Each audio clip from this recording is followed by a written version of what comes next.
နေကောင်းလားမေမေဒီအချိန်တွေပေါက်ပြီဆိုတော့ရွာမှာတမပွင့်လေးတွေကျွေးနေပြီလားအမေ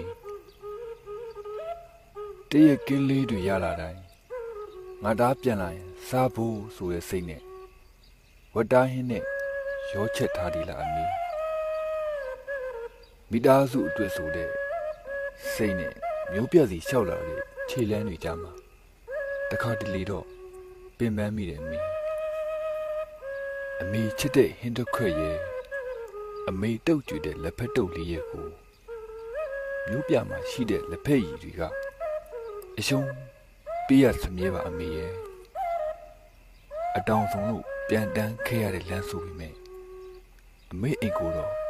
နေတိုင်းလွမ်းနေဗျာ